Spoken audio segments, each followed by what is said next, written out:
Well, hello there folks, I hope I find you very well indeed, and tonight for tea I've made a big pot of Stovies using the slow cooker.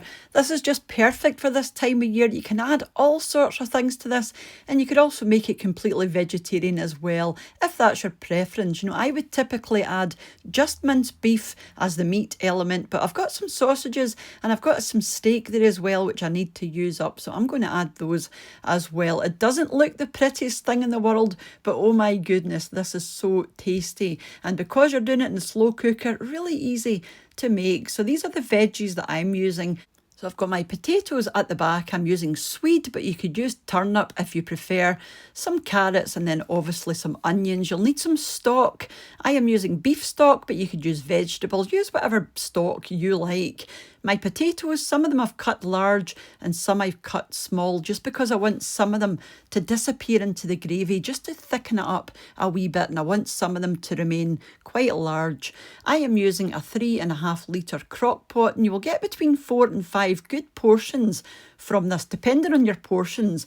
I'm going to fry off all of my meat. Now, you don't have to do this. I just prefer to fry my meat if I'm going to be doing it in the slow cooker. I think it gives it more flavour and it looks better at the end. But like I said, you don't have to do this if you don't want to cook anything at all. But I'm just going to brown off all of my meat. So this is a wee bit of steak that I had in the freezer. I've had this for a wee while, so I had to use it up. So I've just added this in as well. So that's my steak there, and just the same with the sausages. I've got 4 pork and beef sausage links that I need to use up. So I'm going to fry these off or brown them off. They don't have to be fully cooked. Nothing has to be fully cooked because it's going into the slow cooker for hours and it will cook in there. It's just to get a good bit of colour. So these are pork and beef sausage links, like I said. So I'm going to lift these out.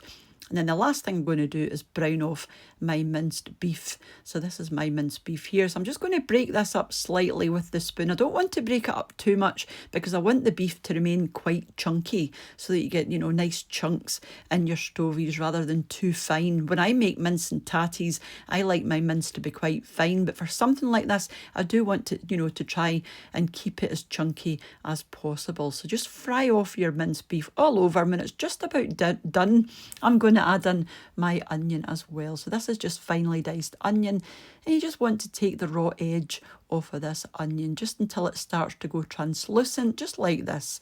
Go over to your slow cooker. I'm going to add a wee bit of my beef stock into the bottom. I'm just going to layer everything up. So I've got my potatoes there. Just make sure they're nice and even. I like to add the things that take the longest to cook into the bottom, and then a wee layer of the mince and onions on the top. Again, just give it a wee shuffle round just to make sure it's nice and flat because it makes everything easier to stack up. Then I'm going to put my diced Swede in there, or turnip, whatever you're using. I'm going to cut up my sausages and beef just to make them nice and bite-sized. And like I said, look at the colour of that steak, but don't worry, it will cook in the slow cooker. It'll be fully cooked and very tender when it comes out. Then the carrots, and then I'm going to pop in the rest of my mince and onions on top of this, and just give it a wee shuffle around again, and then just put the rest of your stock on the top. Don't be tempted to add too much stock to this because your veggies and everything, when it breaks down, will release a lot of liquid, and you don't want to end up with a soup. So use less liquid than you think you need. If you need to, you can add more. So you want to pop this onto high for 3 hours. And we're going to come back and give it a good stir around, and then we're going to turn it down to low for the last couple of hours. And you can see there just how much liquid is in here, but lots of this will evaporate off. Pop your lid back on, give it another couple of hours on low, and it should be looking something like this. It's just all starting to break down now and go nice and mushy and all combined together, and this is exactly what I was looking for. And there's plenty of liquid in here. Like I said, when everything starts to break down, you know, it does produce its own liquid and own gravy. So like I said in the beginning, don't be tempted to add too much stock. Don't think everything has to be swimming in stock, because it doesn't. And this was our tea, like I said, and I've just popped a couple of cheese oat cakes on the top, because it wouldn't be Stovies without oat cakes. Oat cakes and Stovies just go wonderful, as does a wee bit of beetroot as well. So do let me know if you're planning and giving that one a go. And thanks once again for watching. A huge thank you to the supporters over my Patreon page and to the new channel members as well. And if your name isn't there, it will be soon.